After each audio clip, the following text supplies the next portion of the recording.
Truk Lagoon is a tiny atoll in the middle of the Pacific Ocean. In the middle of this lagoon was the Japanese Imperial Navy at anchor, serving as a hub for the war in the Pacific.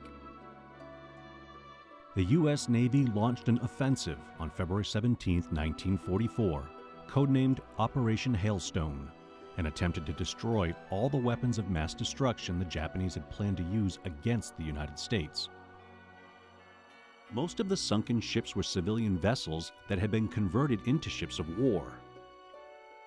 Guns, tanks, howitzers, and anti-aircraft guns lined the perimeters of these massive merchant ships.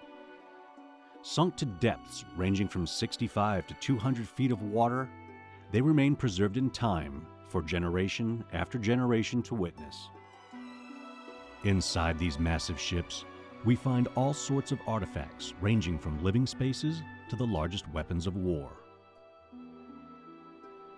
We descend from the surface of the ships into the cargo hold, where we come across some of these weapons. We quickly recognize the famous Japanese Zero, with its ever-nimble light aluminum body and tiny cockpit.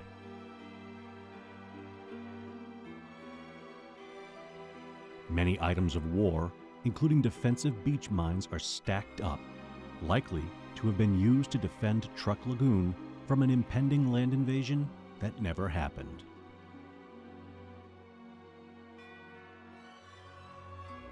The ships are also tenders to warships, supplying items like these 14-inch deck shells, meant for battleships and destroyers capable of being launched well over 10 miles.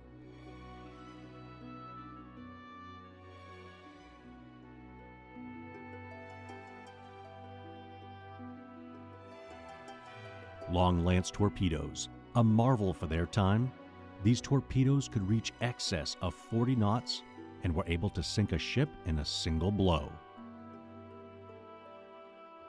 A lot of the ships in the lagoon carried supply trucks. Trucks of all shapes and sizes that play various roles in supporting the war effort. Tankers carrying oil, aviation fuel, and diesel.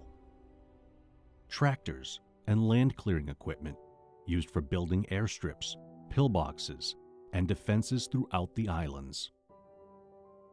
Supply trucks used to carry troops, transport munitions, food, water, all designed to keep the Japanese troops alive and nourished to fight a war in the middle of the Pacific Ocean. Trucks settled in the bottom of the ocean, ranging from depths of 120 to 160 feet, preserved in time. They appear as though they can drive off today.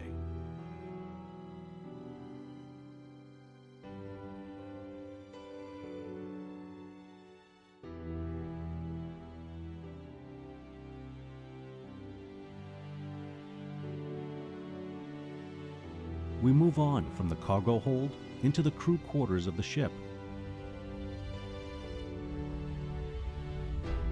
Descending to depths of around 100 feet, we enter into an infirmary where you can see multiple medicinal bottles, as well as human remains, arm and femur bones on top of an operating table. Around the corner is the infirmary head, where there is a soaking and wash tub.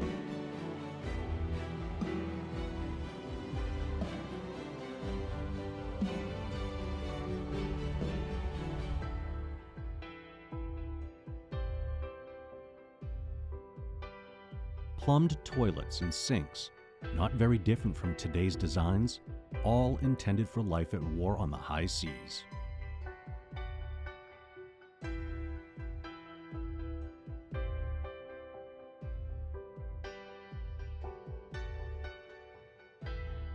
we head into the bowels of the ship, descending to greater depths of 120 plus feet, where all ambient light and signs of any life disappear. We survive solely on our compressed gas while within the confines of the twisted steel and rubble of almost 75 years of rotting on the bottom of the ocean floor. The ever-growing eerie dark, low visibility, and dead silence, free from ocean noises. Pass through the corridors and drop into mechanical rooms and boiler rooms, we see evidence of valves, plumbing, and gauges, things that were used to make the ship run at high speeds. Steel hulls and steel frames remain from the diesel engines that were used to turn the props of these massive ships. A grim reminder that sailors worked down here. As evidence shows, you can see remains of a sailor's fingers among the rubble and steel, likely holding on for dear life as a torpedo exploded inside the engine room.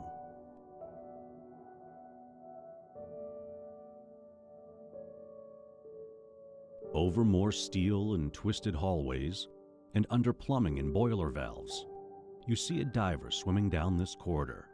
She keeps a small profile, careful not to bump into anything, as the rust that sits on top of this metal can be disturbed with a single touch and remove all visibility and all light to lead us out of the ship.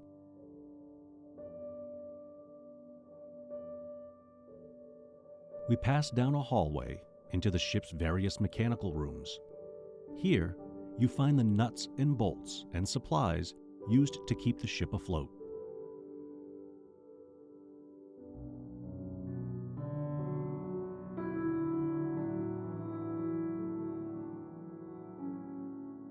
You find the most meticulous workings.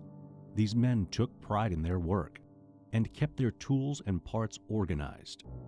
It's critical to have every nut and bolt in line, as when you're out in the middle of the ocean, there's no supply shop to make necessary repairs.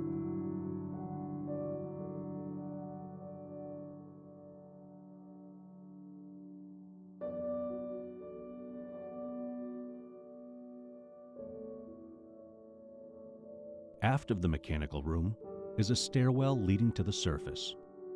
We follow up the stairwell to a depth of 120, 115, 110 feet, and slowly, the warming sight of daylight starts to appear.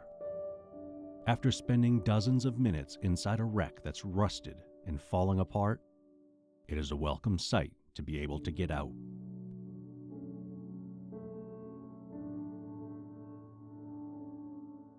A telegraph tells us that this ship was in a turn to avoid aerial attack, an attack that was unavoidable.